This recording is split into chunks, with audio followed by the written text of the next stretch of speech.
So ఇంటర్నెట్లో viral అవుతున్న కుబ్లీ recipe అయితే ట్రై చేసిన. నాకు సూపర్ కుదిరింది. మీరు కూడా ట్రై చేయండి. శనగపప్పు ముందాలే నానబెట్టి తర్వాత ఉడకబెట్టి పక్కన పెట్టుకోవాలి. సో ఆనియన్ అయితే ఫ్రై చేసి పక్కన పెట్టుకొని కొద్దిగా లైట్గా ఆయిల్ వేసుకొని ఆయిల్లో అల్లం వెల్లుల్లి పేస్ట్ వేసి పచ్చివాసన పోయేదాకా కలిపేసి మళ్ళీ పసుపు, కారం, మిరియాల పొడి ఇవి వేసి ఆయిల్ ఏరేదాకా కలపాలి. సో మిరియాల పౌడర్ ప్లేస్లో పచ్చిమిర్చి పేస్ట్ కూడా వాడచ్చు. సో కారం, ఎర్రకారం అయితే తక్కువ వాడాలి.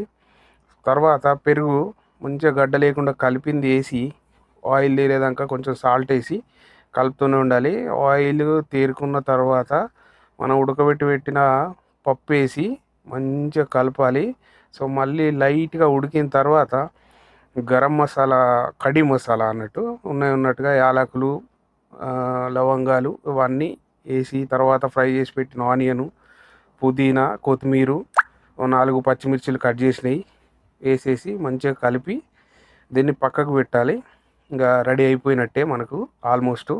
సో ఇంకా టేస్టు ఘాటు కావాలనుకుంటే గరం మసాలా, ఇంత బిర్యానీ మసాలా అయినా వాడుకోవచ్చు. సో అన్నం రెసిపీ అయితే రెగ్యులరే అనుకో, బిర్యానీకి వండేదానికి, బగారన్నం వండేదానికి ఎలా నచ్చితే అలా వైట్ రైస్ కూడా వండుకొని వేసుకోవచ్చు. సో మనమైతే యథావిధిగా బిర్యానీ స్టైల్లో రైస్ వేసిన 80% కుక్ అయిన తర్వాత ఒక ఎంటీ బాసన్లో తీసుకొని ఫస్ట్ ఒక 2 లేయర్లు రైస్ వేసి దాని మీద నుంచి మనం రెడీ చేసి పెట్టుకున్న కుబ్లీ పప్పు వేసేసి దాని నుంచి మళ్ళీ మిగిలిన అన్నం అంతా లేయర్గా వేసుకొని తర్వాత ఒక నెయ్యి ఉంటే నెయ్యి, లేదంటే లేదు, నెయ్యి వేసుకొని ఆనియన్స్, పుదీనా, కొత్తిమీర అన్నీ వేసి ఫాయిల్ ఉంటే ఫాయిల్, లేదంటే డక్కన్ తోటి అయితే దమ్ చేసి పెట్టాలి. 10 నిమిషాలు లో ఫ్లేమ్లో పెట్టి వదిలేస్తే యమ్మీ కుబ్లీ అయితే రెడీ అయిపోయింది.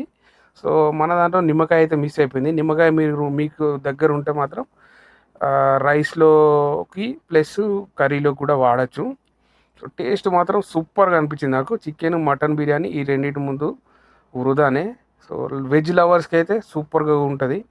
ట్రై చేస్తారని, కమెంట్ చేస్తారని ఆశిస్తున్నా. సో మన వీడియోని అయితే నచ్చితే లైక్ చేయండి, షేర్ చేయండి.